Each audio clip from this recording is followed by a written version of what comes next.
하는 인생은 큰 성 바벨론이 망한다는 것을 알아야 한다고 했습니다. 그런데 그게 참 쉽지 않습니다. 유명한 위인 중에 슈바이처 같은 분이 있는데 이분은 예수를 믿지 않았어요. 예수님이 인정을 못하겠다고 했거든요. 그런 분에게 누가 예수님을 증거할 수 있겠습니까? 슈바이처는 유명한 의사입니다. 그 당시 그 의술도 뛰어났지만 봉사를 했던 그 부분으로서도 또 슈바이처가 대단한 또 분이시기도 했지요. 근데 이런 분이 거부를 한다면 저도 처음에 이해가 갔는데 시간이 가면 갈수록 이해가 됩니다. 그러나 너무 안타깝기도 합니다. 그래 안타까워서 좀 답답하기도 해요. 예수의 증인이 되라는 것은 가난하고 불쌍한 사람들에게만 되라는 것이 아니기 때문입니다. 그래서 정말 힘든 사람에게 바벨론 성 같은 사람들에게 정말 뼈저리게 느끼고 있는 것입니다. 솔직히 이 복음에서 부자인 사람은 주님의 말씀대로 살아가는 게 부자인 것이고요.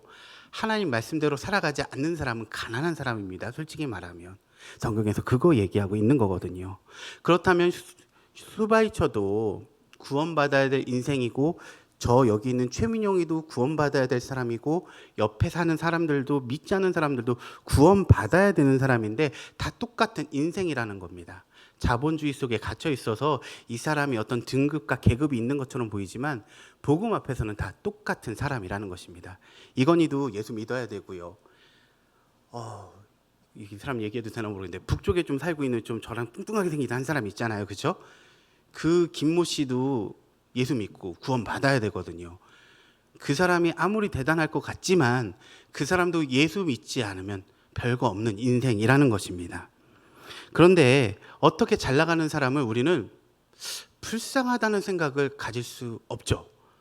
잘 나가는 사람은 불쌍하다는 생각을 하지 않습니다. 왜냐하면 그가 가지고 있는 것들이 너무나 많기 때문에 그걸 불쌍하다라고 생각하지는 않습니다. 그런데 우리의 관점에서는 뭐냐면 구속사의 관점에서 보면 뭐냐면 복음이 없는 사람은 정말 불쌍한 사람이라는 것입니다. 그 목사님이 그 담임 목사님께서 이건희 씨가 그 잠을 못 잔다고 하고 불쌍한 사람이거든요. 가진 게 많은데 왜 잠을 못 자요? 그죠? 네. 근데 복음이 없는 사람은 정말 어떻게 보면 불쌍한 사람입니다. 그 사람을 우리가 불쌍히 여겨줘야 돼요. 이 사람이 그러니까 많은 걸 갖고 있는 사람이든 못 갖고 있는 사람이든 중요한 건 이 사람이 복음이 없으면 하나님의 말씀이 없으면 그 안에 구속사가 없으면 불쌍한 사람인 거예요. 뭐 돈이 많고 내가 뭐네 내가 뭐 이렇게 손에 뭐 이렇게 둘렀네. 근데 복음 없으면 그 사람 불쌍한 사람인 거예요. 그 사람 죽으면 지옥 갑니다. 솔직한 말로. 그죠? 그 사람도 복음이 있어야 되고 주님 믿어야 돼요.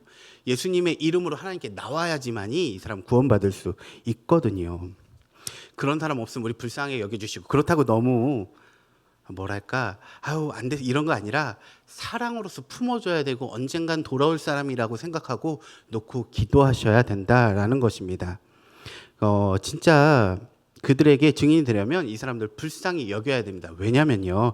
1절을 보시겠습니다. 첫째로 그 음녀에 받을 심판이 있기 때문입니다. 1절을 보시면 또 7 대접을 가진 7 천사 중 하나가 와서 내게 말하여 이르되 이리로 오라. 많은 무리가 앉은 큰 음녀가 받을 심판을 내게 보이리라 라고 얘기하고 있습니다. 17장 이후에 이 일을 누가 봅니까? 7 대접을 가진 천사 중 하나가 와서 보여줍니다. 재앙을 보여주는 것은 말씀의 표지판 따라가는 이적이라고 말할 수 있는데요. 요한이 본 게 3가지 이적이 있는데 첫 번째는 성도의 나이고 이 세상을 마귀가 접수했다는 것과 또 재앙을 통해서 마귀에게 구해주는 것이라고 했습니다.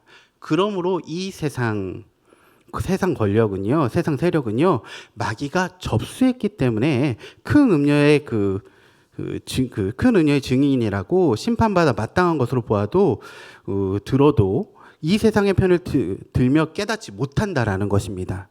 그래서 오늘 우리 오늘 예수의 그 증인인 사도 요한에게 보여주고 계시다라는 것입니다. 그리고 또 말씀의 표지판을 따라가는 성도들에게도 보여주고 계시다라는 것입니다. 이제 17장까지 오면서 이제 대접 재앙은 끝이 났습니다. 그리고 17장, 18장은 이 망할 마지막 바벨론 음료의 실체를 아주 적나라하게 보여주고 있다라는 것입니다.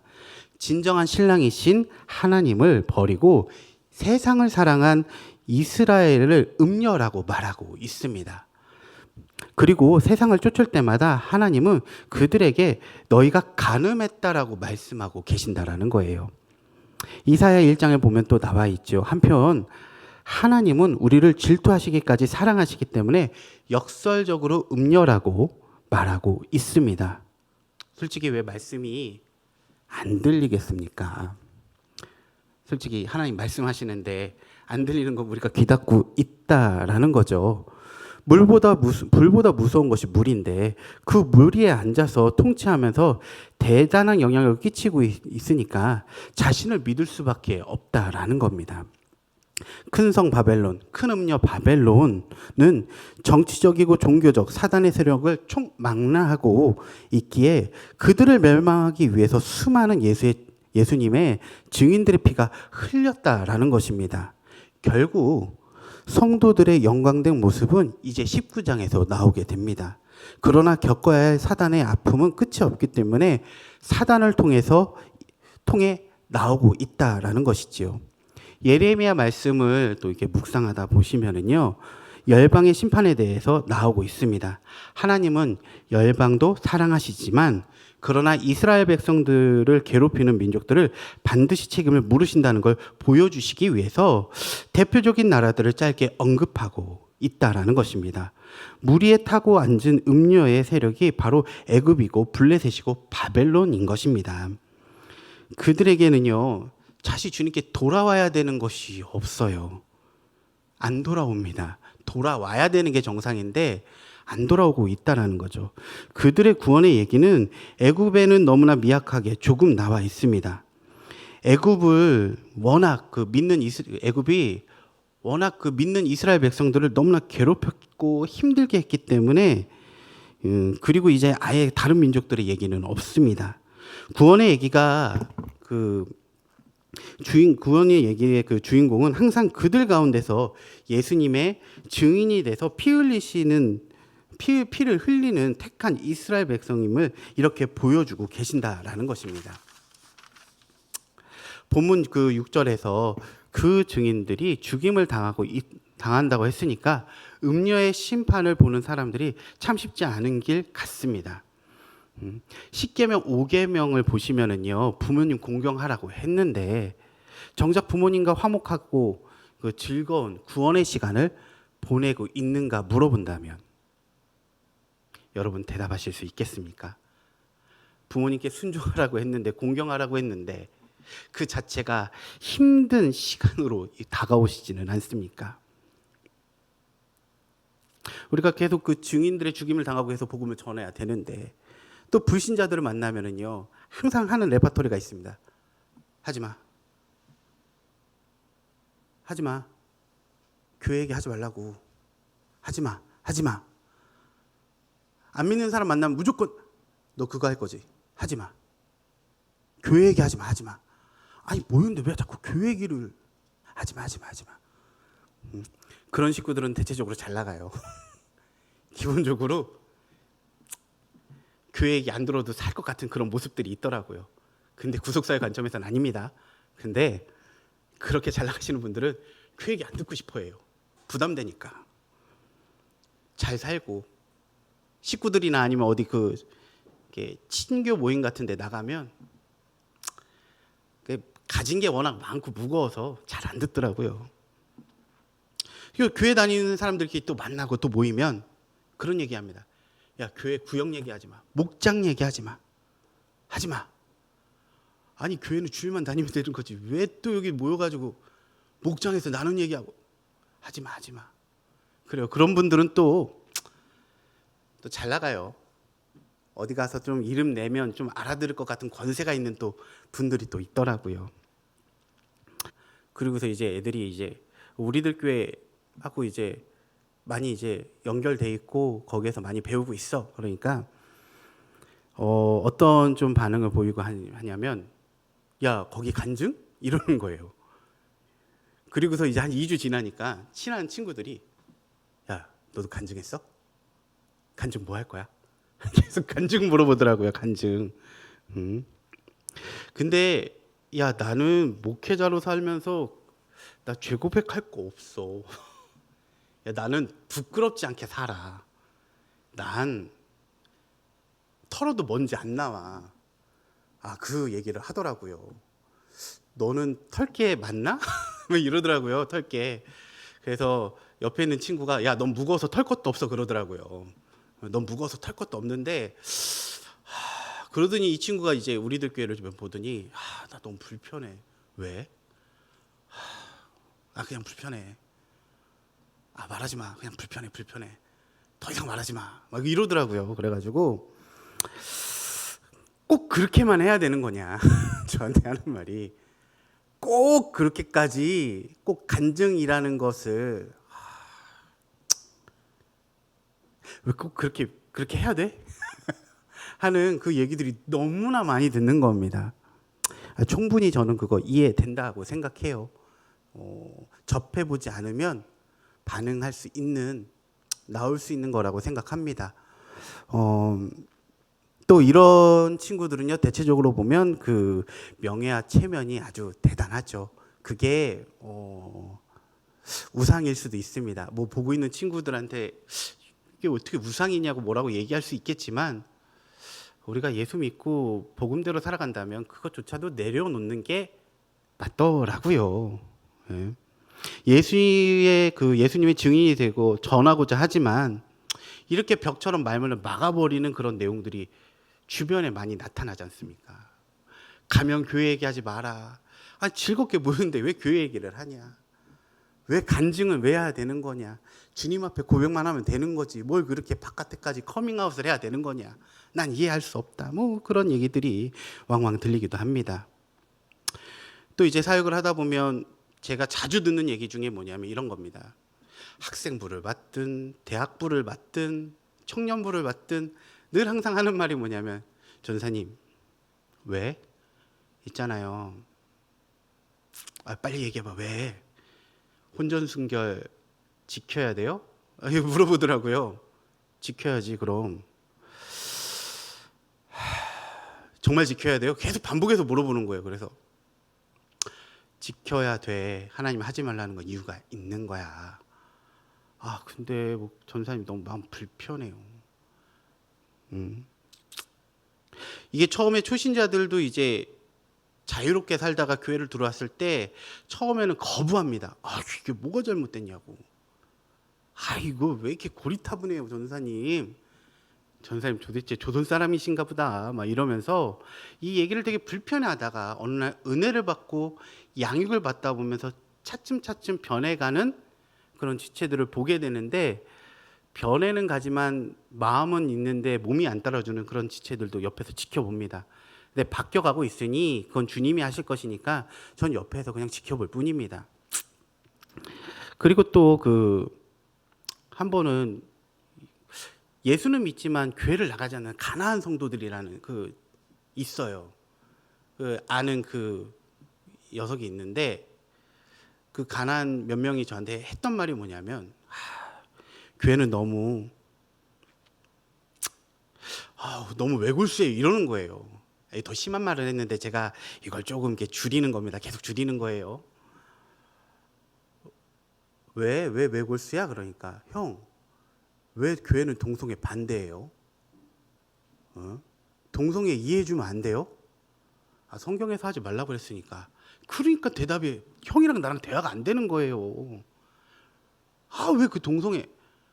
그래서 소수인권 탄압하고 그래서 무슨 예수의 사랑 있겠어요? 막 그러면서 열변을 막 토하더라고요. 야, 내가 당연히 목회자인데 하나님 말씀이 우선이니까 안 된다고 하지. 그럼 내가 된다고 어떻게 얘기를 해? 그렇잖아. 말씀이 아닌 건 아닌 거야. 그러면서 그 친구 하는 말이 뭐냐면 그런 목사들 때문에 제가 그래서 교회를 안 나가는 거예요. 나가면 제 정신 건강이 너무 안 좋아져가지고 그래서 저 교회 안 나가요. 근데 저 예수는 믿어요. 그러길래 그래서 그 친구가 동성애자인 줄 알았는데 동성애자 아니고 이성애자거든요. 그래서 내가 무슨 얘기했었냐면 이성애자인 네가 괜히 동성애 이해해준다고 얘기해봤자 걔네들이 너 별로 안 좋아해. 너 생각 걔네들이 너 이해해주는 거 좋아할 것 같지? 절대 아니야. 나 이해 못해주면서 이해해준다는 그런 제스처가 더 짜증날걸? 그러니까 너 어디 가서 동성애 이해해준다느니 뭐 한다느니 얘기하지 마. 걔네들도 이해해준다는 거 그렇게 좋게 받아들이지 않아 라고 말을 했었습니다. 세상을 보면 이런 내용들이 왕왕 들려요. 이런 것들이 당장 부딪히는 큰 음녀의 세력이 아닐까 합니다. 눈앞에 음녀의 쾌락만 보이고 심판받는 건 보이지 않기 때문에 그런 것 같습니다. 14장에도요, 이 바벨론 성이 무너졌다 나와 있습니다. 우리 그 큐티, 지난 우리 큐티에 나와 있거든요. 큰 성 바벨론이 이제 또 이렇게 멸망하는데, 이제 반복해서 이제 멸망할 세력이 있으니까 거기 다 두고 나오라고 말하고 있는 것입니다. 그러니까 이 출애굽도 어떻게 보면 4대 문명의 발상지 중에 하나거든요. 나일 문명, 이집트 문명. 근데 그 이스라엘 백성들한테도 그때 나오라고 했습니다. 거기서 그 익숙해져 있던 그 히브리 민족이 나오는 게 제가 볼 때 쉽지 않거든요. 왜냐하면 거기 그 당시 기준으로 봤을 때 되게 좋은 데예요. 강대국입니다. 그리고 물이 있기 때문에 그 풍요로운 그 비옥한 땅들이 있어요. 그거 놓고 나온다라는 거요? 쉽지 않아요. 근데 더군다나 사람이 400년을 거기에 있었잖아요. 선조 때부터. 그 400년을 있는 데서 나온다라는 것 자체는 이거 쉽지 않습니다. 솔직히 이스라엘 사람 같은데 말과 행동은 완전 이집트 사람이랑 똑같은 거죠. 제가 그 가리켰던 애들 중에 아빠가 그 출장 때문에 6살에 4살인 5살인가 6살에 중국을 간 애가 있었어요. 거기에서 12년을 살다 나왔는데 한국말을 못해요. 근데 나중에 쌤, 나 한거 이러는 거예요. 아, 그래. 그러다가 이제 한 달 지나서 한국어가 조금씩 느는데 생각하고 먹는 거, 습관 이런 게 한국 사람이라고 볼 수가 없습니다. 완전 중국 사람이에요. 근데 아빠는 한국말 되게 잘하시거든요. 근데 아빠는 걔라고 얘기하면 중국말 해야 돼요. 한국말 하면 못 알아들어요. 빨리 말하면. 이게 뭐 솔직히 10몇 년 사는 것도 그런데 400년 동안 그게 익숙해져 왔다면 이게 나오는 게 쉽겠습니까? 근데 또 이게 나오려고 하고 핍박을 받으려고 하니까 나와야 되는 건 알겠는데 이거 나오는 게 쉽지 않아요. 솔직히 핍박하고 괴롭히는 거 알겠는데 사람이 익숙하고 젖어 있으니까 그게 나오는 게 쉽지 않고 알긴 알겠는데 주님이 나오라고 얘기는 한 것 같은데 근데 주님 나 나가면 뭐 하죠? 주님 나가면 나 책임져 주실 겁니까? 이 얘기가 나올 수밖에 없는 거죠. 제가 예수를 만나고 인격적인 회심하기 전까지도요, 저의 이런 모습이 너무나 왕왕 많았습니다. 언젠간 또 이런 고백이 있을지 모르겠는데, 제가 신학교를 안 가기 위해서 6년을 도망다닌 시절이 있었거든요. 이전의 삶이 너무 좋아서 내가 예수는 믿고 목자까지는 하겠는데, 주님, 목자에서만 멈추면 안 될까요? 라는 그런 기도가 되게 많이 나온 적이 있었어요. 목자까지만. 목자 좋잖아요. 열심히 돈 벌고, 응? 내가 하고 싶은 거 하고 나이스하고 거룩함 찾아서. 근데 내가 목회자까지는 아닌데 저 목자까지만 멈추면 안 되겠습니까? 라는 그 시간에 2년 3년의 그런 기도의 시간이 분명히 있었거든요. 근데 하나님이 주고 나오라고 털고 나오라고 하는 그 얘기가 받아들이기까지 쉽지 않았습니다. 항상 나갈 때마다 했던 저의 기도가 뭐였냐면, 주님, 저 목회 가면 누가 책임져 주나요? 저 목회 가면 누가 저 먹여 살려주죠? 저 목회하면 저 결혼도 못할 것 같은데. 이런 게 진짜 이런 불안한 마음과 주님을 신뢰하지 못하는 그런 기도의 내용들이 그 몇 년 동안 진짜 많았었습니다. 20대 초중반에. 결국에 27에 신학교를 겨우 가기는 했지만 그 전까지만 하더라도 쉽지 않았습니다. 정말 언제 기회가 되면 말씀드릴게요. 친절히 말씀드리겠습니다. 그래서 이 음녀 바벨론에서 나와라 말은 쉽지만 현실에서 쉽지 않습니다. 여러분 그 기억나실지 모르겠지만 드라마 송곳이라는 것을 보시게 되면 그 대형 할인마트에서 일어나는 어떤 불법과 비리에 다루는 내용들이 나와요. 그 주인공이 그거를 이제 풀어가는 내용들이 나오는데 이게 양심고발 뭐 이거 하는 것도 쉽지 않거든요. 근데 그 실제 그 캐스팅되었던 지연우라는 배우가 있습니다. 그 지연우라는 배우가 나 이거 캐스팅될 때 고민 되게 많이 했다. 나 이거 함으로써 PPL이라든지 후원이라든지 이런 것들 끊길 수 있는데 이거 그래도 배우로서 이거 솔직하게 한번 연기하고 싶어서 나 이거 지원했다. 그 얘기를 하더라고요.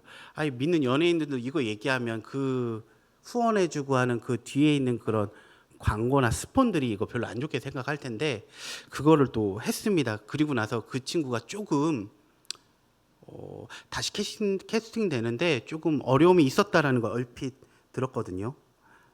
솔직히 우리 직장에 있는 그 현실에서 양심고발한다라는 거, 음녀 대적한다라는 거, 이 불의는 아니다라고 말하는 게 진짜 생계 걸고 하는 겁니다. 맞죠? 생계 걸고 하는 거예요. 그거 쉬운 것 아닙니다. 그렇기 때문에 우리는 그 음녀를 이렇게 정말 쉽게 나올 수 있는 게 어렵다라는 거예요. 마음은 원인데 눈앞에 보이는 상사 비리를 눈 감아주고 쉽지 않죠. 제가 이거를 태어나지도 않았고 내가 겪지 않았으면 부딪히지 않아도 될 수 있는 그런 내용들인데 제가 이거를 부딪히고 있다라는 겁니다. 10살을 살던 80살을 살던 하나님께서 보시기에 저만의 그 시간이 있는 겁니다. 그러니까 이것을 알면 정말 카이로스 하나님의 때를 알면 우리가 이렇게 정말 힘든 일이 없을 텐데 이 휴거는요 이 세상에서 전혀 고난받지 않고 단지 나의 환난을 면하게 하시려고 주님이 재림시키는 것이 아니라는 겁니다. 생명의 면류관을 주시기 위해서 재림을 하신다라는 것입니다. 계시록 2장 10절을 보면은요, 그 서머나 교회에서 주시는 말씀은 내가 장차 받을 고난을 두려워하지 말라. 너가 죽도록 충성하라. 끝에 그리하면 내가 생명의 면류관을 내게 주리라라고 말씀하십니다. 이제 음녀 바벨론은 확실히 망하겠다 하시고 이거는 이 세상을 망하겠다 하고 알고 가면은요 이 싸움은 외롭지 않으나 이게 올바로 가는 종말론이긴 한데 이게 제 마음의 구속사로서 받아들이기가 어렵다라는 거죠. 많이 어렵습니다. 이게 말씀 앞에 쓴다라는 것, 그 말씀만 지키기 위해서 내가 몸부림친다라는 것, 이게 정말 쉽지는 않다라는 것입니다. 이 음녀가 판치는 이 세상에서 예수의 증인으로 살아가시고 그래도 오늘 말씀으로서 내가 가까워지겠다고 해서 오신 우리 성도님들 그리고 유튜브를 보시거나 하는 성도님들에게 분명히 하나님이 증인이 되도록 힘을 주실 거라 믿어 의심치 않습니다. 그리고 이 심판 받아야 될 내용을 우리가 얘기를 꼭 해야 돼요. 안 할 수는 없거든요. 그냥 맨날 예수 믿으면 잘 돼요. 뭐 예수 믿으면 축복받을 거예요. 이런 얘기가 아니라 그냥 하나님이 원래 하시고 싶었던 얘기를 해야 되는 게 맞다라는 거죠. 예레미야 그 큐티를 계속 하다 보면 그 바룩에 대해서 심정에 대해서 나옵니다. 가문도 좋고 학식도 있었던 바룩이 그 하나님의 말씀이 임했을 때 그거 말한다는 그 자체가 그 내가 받은 말씀을 조국에게 전한다는 것은요 쉽지 않습니다. 그게 자기 민족 망한다고 말하는 거 이거 솔직히 이거 돌 맞아 죽지 않으면 다행인 것 아니겠습니까? 그죠? 이게 예레미야 45장 3절 그 한 절에 그 절망적인 단어를 6번이나 있습니다. 바룩이 화로다. 여호와께서 나의 고통에 그 큰 슬픔을 더하셨으니 나의 탄식으로 피곤하여 평안하지 못하도다. 실력과 문보를 모두 갖췄는데 그 예레미야 그 예언도 돕고요. 낭독까지 도와줬는데 그 화가 임한 겁니다.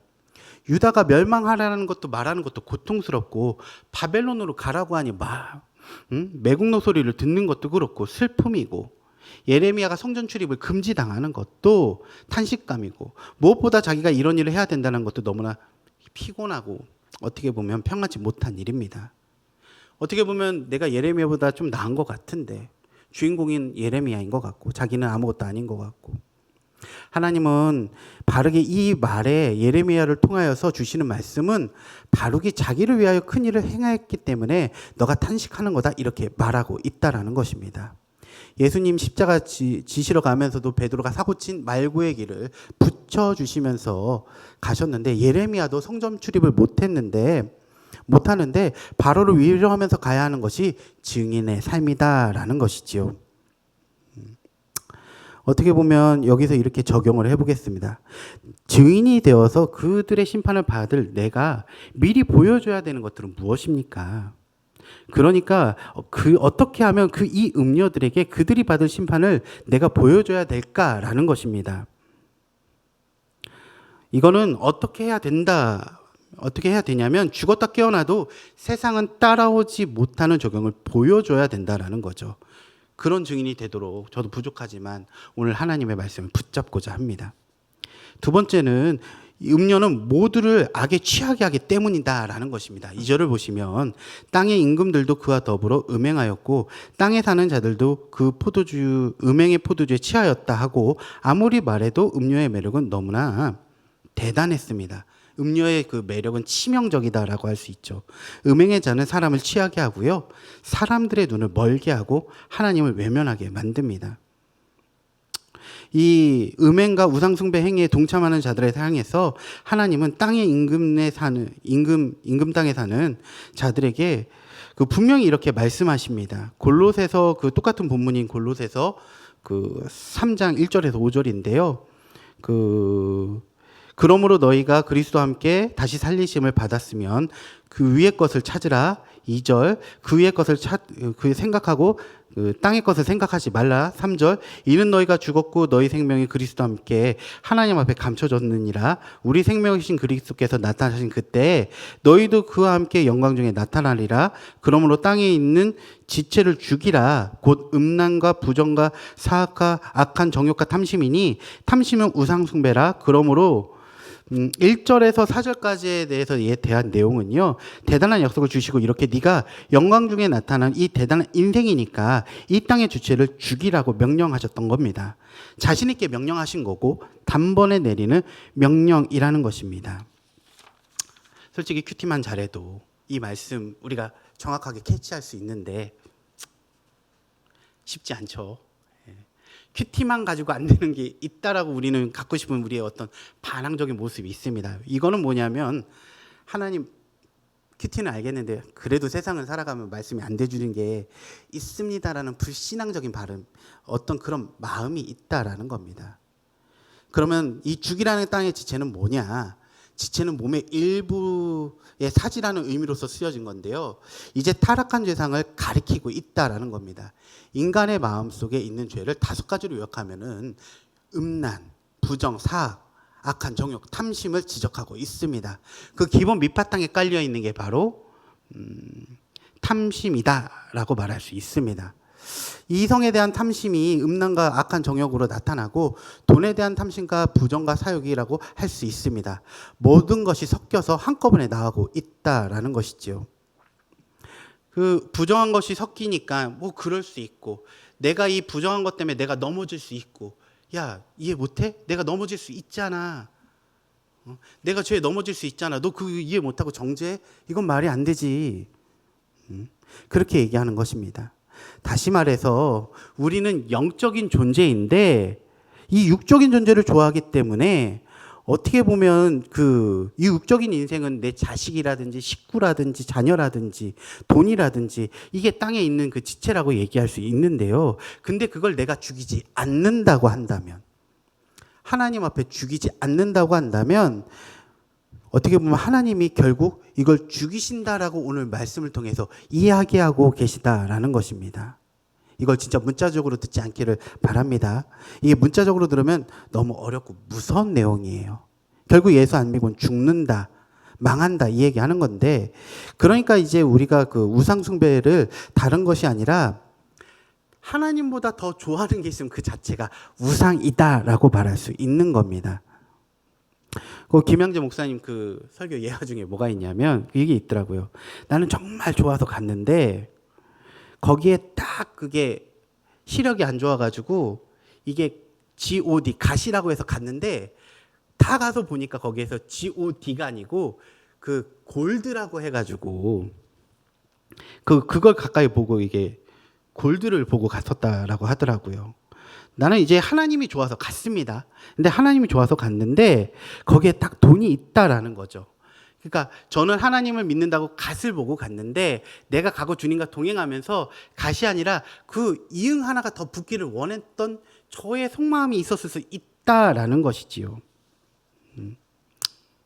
솔직히 돈이 있으면 모든 거 다 할 수 있습니다. 예전에도 이제 젊은이 사역하면서 했던 건데 제가 들었던 웃겼던 얘기 중에 저 돈 없어서 재질 시간도 없고요. 재질 돈도 없고요. 그 얘기를 하더라고요. 음란이 나쁠까 돈이 나쁠까 했는데 돈이 더 나쁜 것 같습니다. 음란은 돈이 있어야 죄는 돈이 있어야지 가능할 수 있다. 그래서 저는 돈과 음란 중에 뭐가 더 큰 우상일까 생각해 보면 전 돈인 것 같습니다. 저도 돈이 없어서 가끔 돈을 더 많이 사랑하는 제 모습, 연약한 제 모습이 있습니다. 저 가끔은 예전에 믿음이 연약할 때는 복근 긁었는데요. 한 번도 단련된 적 없어요. 예, 열심히 후원하고 있습니다. 그 당시에는 그렇게 한 주에 5,000원씩 긁었는데 안 되더라고요. 그러니까 그만큼 사람이 이 돈이라는 우상에 이렇게 연약할 수밖에 없다라는 거죠. 이제 3절입니다. 이 3절 이제 3절 보시면 이제 세 번째 보시면 성령에 이끌려서 광야로 가야 되는 음료의 실체를 실제로 보아야 된다라는 것입니다. 3절 4절을 보시면은요. 곧 성령으로 나를 데리고 광야로 가리니 내가 보니 여자가 붉은빛 짐승을 탔는데 그 짐승의 몸에 하나님을 모독하는 이름들이 가득하고 7머리와 10뿔이 있으며 그 여자는 자줏빛과 붉은빛 옷을 입고 금과 보석과 진주로 꾸미고 손에 금전을 가졌는데 가져간 물건과 그 음행에 더러운 것들이 가득하더라. 음녀의 실체는 광야 학교로 가야 누구도 부인하기 힘든 실체를 볼 수가 있습니다. 광야 학교에 가도 안 보이는 사람들이 있습니다. 7머리와 10뿔을 가진 그 누가 심판받은 자로 알고 있겠습니까? 내가 광야로 갈 수 있는 것도 성령의 인도라고 말씀하셨고요.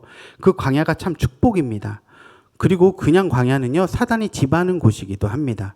거기서 다 만나는 것은 아닙니다. 세상을 또 광야라고도 해요. 예수님도 광야에서 40일 동안 금식하신 후에 시험 받으셨습니다. 이렇게 광야에 가가지고 나락으로 또 떨어져 보니까 여자와 짐승이 같은 붉은 빛인 겁니다. 3절 4절을 보면 한마디로 여자와 짐승은 같은 종류다라고 지금 말하고 있는 겁니다. 너무나 모든 걸 가졌고요. 화려합니다. 그런데 거기에 하나님의 모독하는 이름들이 가득 적혀 있다라는 거예요. 계시록 13장에 짐승은 바다에서 나오는 적그리스도라고 했습니다. 땅에서 나온 새끼양 같은 거짓 선지자의 모습이라고 말하고 있습니다. 막 모든 것을 금과 보석과 진주로 꾸미고 막 손에 금잔을 가지고 이런 음녀가 짐승을 탔다고 하는 거예요. 음녀가 바로 사단의 하수인이라고 보게 되는 것입니다. 그냥 음행이 더러운 것이고 가득했다라고 말하고 있는 거죠. 망하는 자의 모습이 이렇다는 겁니다. 지금 바벨론이 망하는데 그걸 적나라하게 보여주고 있다라는 것이지요. 아무리 꿈이고요. 그리고 10뿔과 7머리를 있어도 금잔을 가지고 성공한 것이 있어도 바로 이것이 망하는 성공이라는 것입니다. 예수를 믿고 나면 하나님께서 우리를 그렇게 잘 살고 힘 있는 사람으로 바꿔준다는 그런 거짓 메시지들이 너무나 많습니다. 팔복을 교회에서 가르쳐야 되고 정말 십자가를 가르쳐야 되는데 십자가를 걸어놓고 잘못된 것을 자꾸 가리킨다라는 것이죠. 솔직히 저도 생각을 해보니까요. 이런 것 같습니다. 결국에 반항하고 제가 믿음으로 걸어오고 하나님의 믿음을 순종했는데 이게 진짜 축복의 자리이고 이게 팔복의 길로 걸어가는 것 같아요. 제가 목회를 하지만 제가 일반 직장을 다녔으면 돈을 더 많이 벌었을 것 같거든요. 그런데 내가 돈을 포기하고 말씀을 따라가니까 이 자체가 어떻게 보면 하나님 은혜이고 축복이다라는 것입니다.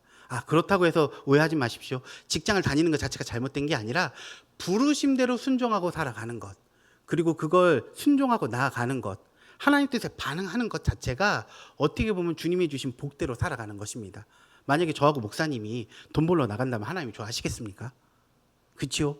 그건 하나님의 부르심의 반응이 아니라는 겁니다. 그러니까 예수 믿으면 잘 돼요? 아니요. 말씀대로 주님의 부르신 대로 살아가는 것이 정말 잘 되는 것이다 라고 이야기할 수 있다라는 것입니다. 여러분, 고난을 무서워한다고 오는 게 아니고 피한다고 오고 안 오고 하는 문제가 아닙니다. 그냥 내가 고난대로 받기로 했기 때문에 고난을 받으니까 내가 받기로 내가 선포한 거고요. 이렇게 살아야 된다고 하니까 고난이 온 겁니다. 말씀대로 살아가야 되니까 고난을 받는 게 당연한 거예요. 그리고 내가 고난 가운데 깨달은 것이 많습니다. 광야를 가고 사막을 간다라는 거요. 거기서 요동칠 수 있는 게 너무나 많죠. 근데 그 광야는 하나님을 만나는 그 자리로 가게 된다면 그 요동함이라는 게 줄어들 수밖에 없습니다. 진짜 그 속에 갔는데 평강했어요. 저 정말 저 첫 사역지에서 페이 10만 원 받았거든요. 저희 어머니 10만 원 받은 거 보고서 당장 때려치라고 하셨어요. 목회하면 밥 나오냐고. 근데 그래도 하나님이 그 시간을 돌이켜보면 그래도 하나님이 채워주신 게 있어요. 풍족하진 않아요. 근데 돈은 적은데 은혜롭고 감사하게 살았어요. 연봉 120이었는데 제가 또 벌기도 했지만 주님 능력 주셔서 본 거니까, 주님이 감당할 수 있게끔 상황을 만들어 주셨으니까요. 그겁니다. 솔직히 내가 풍족한 삶을 살지 않아도 말씀대로 살아가니까 그 주변이 요동칠 뿐이지 내가 말씀 안에 있으니까 그냥 웃으면서 행복하게 감사하게 감당할 수 있었다라는 것입니다. 그 예전에 어떤 큰 이슈가 있었어요. 이거는 교계에 알려진 건 아닌데, 예수를 잘 안 믿었던 그 노 부부가 있었어요. 교장 선생님이셨는데 그 한 집사님이 어떤 기도원을 좀 용한 기도원을 알고 있었나 봐요. 그 기도원 가서 기도하면 낫게 해준다고. 그래서 그 교장 선생님이 그 아내분을 너무나 사랑하셔가지고 그 바리바리 짐을 싸고 기도원 들어가가지고 이제 기도를 했는데 정성이 부족하니까 계속 뭘 내라고. 근데 2달 만에 돌아가셨어요. 이게 살린다면서 이게 뭐 하는 거냐고 완전 거기서 난동도 일어나고, 그 여자 원장은 무슨 얘기했냐면 죽은 거 같냐고, 영은 살아서 하늘나라 갔다고. 무슨 소리야, 제고백도 안 했는데. 이런 복음, 이제는 우리가 끊어야 됩니다. 큐티 묵상만 잘해도 이런 말씀을 제대로 인도받을 수 있는 거예요. 이런 광야 학교를 거치지 않고서는요 분별할 수가 없습니다. 우리 구속사 듣는 거 되게 감사하고 영광인 겁니다. 말씀 안에서 우리가 정확하게 우리가 그 해석되어지는 말씀을 받는다는 건 진짜 감사할 노릇인 거예요. 은혜인 거예요. 넘치는 은혜라는 겁니다. 어디 가서 기존 가가지고 그 낫게 해준다고 가지 마세요. 뭐 헌금 얼마 하면 뭐 부자 되겠다는 거 가지 마세요. 뭐 가신다면 제가 말리진 않겠지만 그래도 가지 마세요. 거짓말입니다. 지금 주어진 것도 감사한 건데 안 그렇습니까? 값비싸고 화려한 음료의 옷은 어린 양과 그 혼인한 그 거룩한 성도들이 입은 빛나고 깨끗한 세마포와 아주 대조가 됩니다. 하나님이 쓰시려면 음료의 화려함보다는 거룩함과 깨끗함이 요구되고 있다라는 것이죠. 이것을 보는 자는 예수의 증인이 될 수 있다라는 것입니다. 1월 성신을 섬기는 므낫세가 바벨론을 끌려가고 나니까 이제야 여호와 하나님의 말씀이 들렸다는 거예요. 하나님이 있다라는 걸 알았다는 겁니다. 환난을 당해서 알았다라는 것이죠. 그래서 그 므낫세가 회개하지 않습니까? 회개. 성령으로 끌려서 음료의 실제가 보여서 회개해야 된다라는 거죠. 여러분, 다시 한번 여러분 적용을 부탁드립니다. 우리 삶 속에 최민용 앞에 그리고 우리 성도님들 앞에 광야는 무엇입니까? 근데 광야가 없어서 아직도 음료의 실체가 분별이 안 됩니까? 광야에 있는데도 아직도 음료의 실체가 분별이 안 되고 있습니까? 한번 좀 생각해 보셨으면 좋겠습니다. 4번째입니다. 이 음녀의 세력이 비밀이라고 말하고 있습니다. 5절입니다. 그의 이마에 이름이 기록되었으니 비밀이라 큰 바벨론이라 땅의 음녀들과 가증한 것들이 엄이라 하였더라. 지금 음녀에 대해서 아주 적나라하게 해부하고 있는 모습을 보여주고 있는데요. 여자의 이름을 정확하게 설명하고 있습니다. 큰 바벨론 땅의 음녀들과 가증한 것들의 엄이라. 근데 이 본문에서 이 실체를 어떻게 보여주고 있냐면 비밀이라고 말하고 있습니다. 여기서 비밀이라는 건 이런 시크릿이 아니라 미스테리로 얘기하고 있다라는 거죠. 시크릿은 감추려고 말하는 거라면 미스테리는 알려지기 위해서 비밀을 굳이 언어로 하면 여기까지는 비밀, 여기서부터는 신비라고 이렇게 말하고 있다라는 거죠. 그러니까 음녀 바벨론은 단순히 이 로마나 바벨론이 이게 온 것이 아니라 악을 모든 것에 침투해 있고 악이 세상 곳곳에 펼쳐져 있는 것이 그것을 모르기 때문에 비밀이다라고 말하는 거 있는 것입니다. 화려해 보이지만 화려하면서 좋아 보이지 않아요. 거기 예수님이 없으면 망하는 것이라고 얘기하고 있거든요. 근데 우리는 그 상황을 보면서 우리 세상을 보면서 뭐라고 얘기하냐면 저 사람은 망하지 않는다. 저 사람은 마음도 착하고 법 없이도 살 사람이야.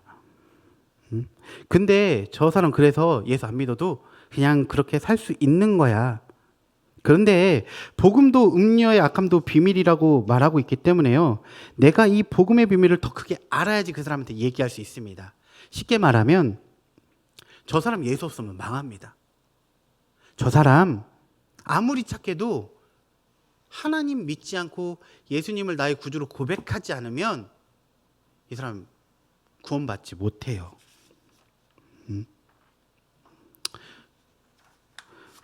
누가 자꾸 뭐랄까 예수 없어도 자꾸 구원에 이룰 수 있다. 부처를 믿어도 갈 수 있다. 뭐 알라를 믿어도 갈 수 있다. 아니요. 예수만 믿고 가야지만 우리가 구원받을 수 있는 겁니다. 저 사람 돈 많아서 괜찮다. 아니요. 정말 아니에요. 그냥 예수만 믿고 구속사 복음대로 살아가면 우리가 구원받을 수 있다라는 것입니다. 어디든지 악은 침투해 있어요. 한 성도는 심판받을 일이 있어서 암이 있다라고 얘기하는데 제가 우리들 교회 간증을 듣다가 이 간증이 좀 되게 와닿더라고요. 그 이관희 집사님이시라고 우리들 교회 그 나눔을 하는데 내가 열심히 노력해서 살았대요. 그래서 아내도 없고 내가 그 직장도 없고 내가 열심히 노력하니까 잘 살았는데 열심히 노력했는데 암이 오더라고요. 그 암도 이런 생각이었대. 내가 무너지면 우리 가정 힘들어지니까 약한 모습 보이지 말아야지. 근데 28번을 이겼는데 근데 다시 재발하니까 마음이 무너지더랍니다. 그리고 그 재발하는 사건을 통해서 28번 항암을 하고 다시 재발을 했는데 그때 나온 고백이 뭐냐면 겸손해졌다라는 거예요. 그냥 내가 아직 주님 앞에 깨지지 못한 심판받을 부분이 있어서 암이 왔다라고 얘기를 해요. 저는 그 상황 되면 절대 그렇게 고백 못할 것 같거든요. 암인데. 저는 그렇게 말 못할 것 같아요. 근데 저도 이 묵상을 계속 들어보면서 제가 생각했던 게 뭐냐면 악은 어디든 침투할 수 있어요. 근데 내가 이 침투받는 건 내가 심판받을 만한 일이 있기 때문에 내 주님 앞에 깨지지 못한 부분이 있기 때문인 거예요. 내가 그걸 보고 말씀을 해석해서 내가 변하지 않으면 내가 은혜의 자리에 거할 수 없다라는 것입니다. 적용해 보세요. 암, 죽음, 부도 이 질병 등에서 그리스도의 신비를 그리스도의 비밀을 미스터리로 보고 있습니까? 내가 이 모르는 이 시크릿을 내가 지금 여태까지 보여지는 모든 것들을 진짜 시크릿이 아닌 신비, 미스테리로 보고 있느냐라는 것입니다. 우리도 그런 사람 되기를 소망합니다. 힘든 상황 속에서 주님의 신비를 깨닫게 해달라고 말씀을 열어 말씀을 깨닫게 되어서 이 신비를 보게 해달라고 우리가 기도했으면 좋겠습니다. 마지막 5번째입니다. 이 중요한 것인데 이 피로써 증인이 될 수 있어야 되는 것입니다. 6절입니다. 또 내가 보면 이 여자가 성도의 피와 예수의 증인들의 피에 취한지라 내가 그 여자를 보고 놀랍게 여기고 크게 놀랍게 여기니 이 음료가 성도들의 피와 예수의 증인들의 피에 취해 있다고 했습니다. 그 여기 6절에 보면 여자는 단수로 표현하고 있는데요. 성도들의 증인들은 복수입니다. 그러니까 음녀는 혼자 놀고 있다라는 것입니다. 잘난 사람들은 혼자 놀아요.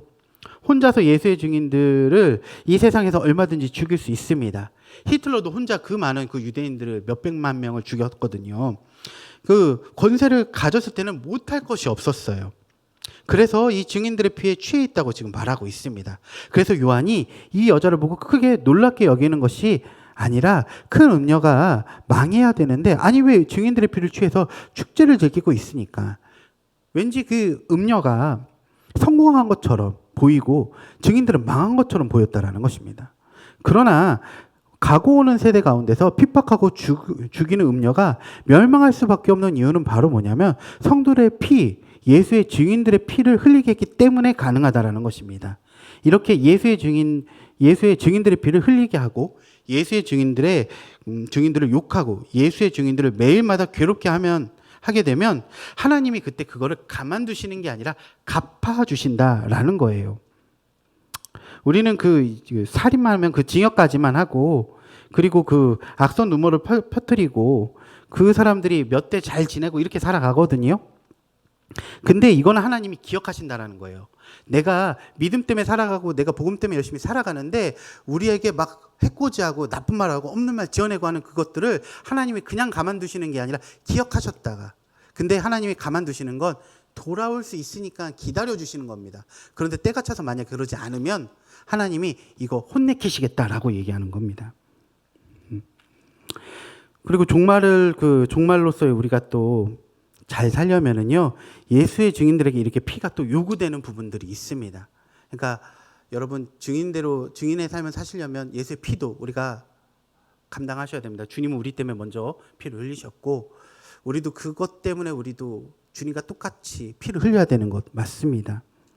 그리고 예수님의 피를 흘리는 증인들의 피가 있어야, 그래야지 그 헌신이 있어야지 그 음료는 망하게 된다라는 것입니다. 그래서 증인이라든가 공동체가 흘려야 돼. 이 보혈의 피는 너무나도 소중하고 중요하다라는 겁니다. 우리 교회도 어떻게 보면 이 간증이라는 이 보혈의 피가 분명히 흐르기 때문에 어떻게 보면 우리가 이렇게 살 수 있는 게 아닌가 싶습니다. 솔직히 세상에 간증이 없는 분들, 복음이 없는 분들, 솔직히 말해서 평안하게 사는 것 같아 보이지만 내일 어떻게 될지 몰라서 불안하거든요. 가진 게 많아서. 저도 전에 직장 다닐 때 저도 그렇게 살았습니다. 그래서 진짜 저도 힘든 번아웃의 시기를 얼마 전까지 겪었어요.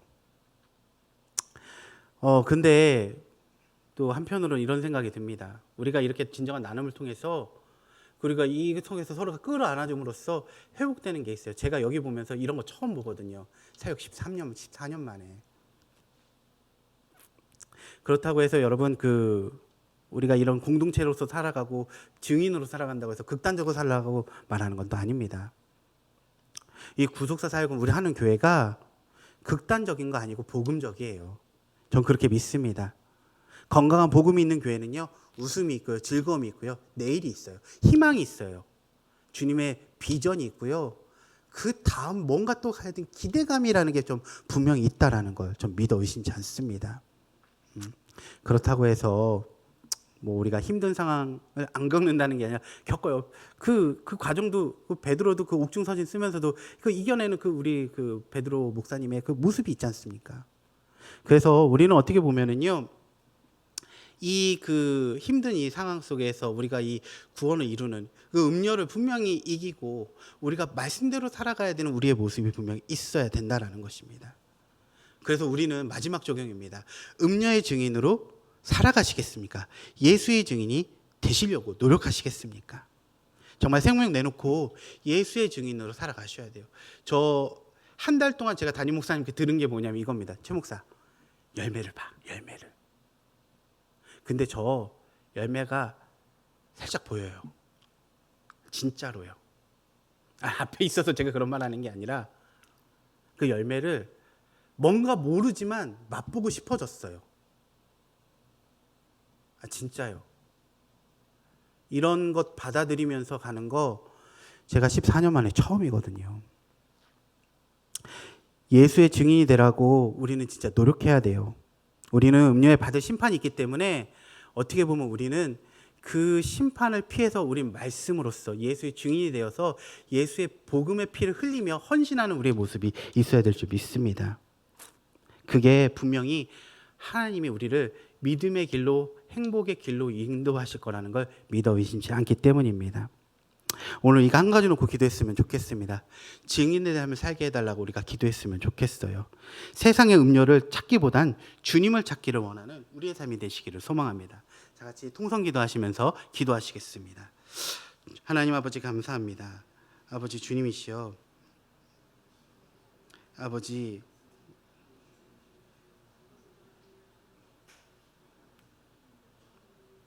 주님이시여, 오늘도 증인된 삶을 살아가게 하여 주시옵소서.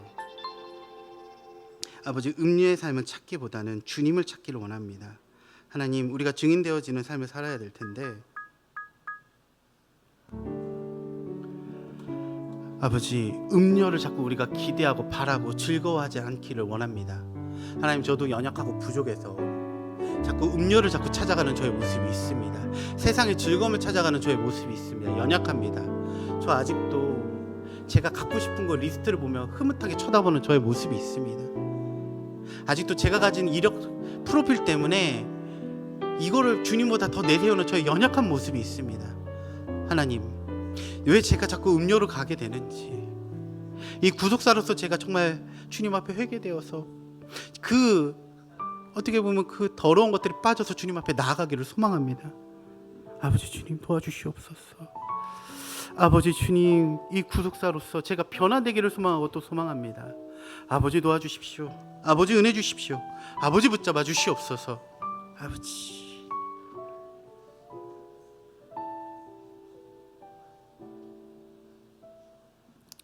하나님 아버지, 이 부족한 종이 오늘 이 말씀을 받들면서 저도 많이 회개했습니다. 저도 아직도 음료 바벨론을 사랑하고 있는 연약한 저의 모습이 있었습니다. 하나님, 이 음료 바벨론을 아버지 저도 멀리하게 하여 주시옵고, 세상을 따라가기보단 말씀을 따라가고 구속사에 내가 먼저 반응하게 하여 주시옵소서. 이 모든 걸 우리가 주님 앞에 내어드립니다. 구속사로, 하나님 말씀으로 큐티 목회로서 제가 이겨나가게 하여 주시옵소서. 부족하지만 붙잡아 주시옵고 저를 진짜 인도하여 주십시오. 제 삶에 제 목회 목자 되어 주셔 박은성 목사님께 은혜 더하여 주시옵고, 제가 푸른 초장과 실만한 물가로서 갈 수 있도록 아버지 붙여준 사람에게 제가 순종하며 나아가게 하여 주시옵고, 우리 목사님 지치지 않도록 도와주시옵소서. 이 모든 걸 예수님의 이름으로 기도드렸습니다.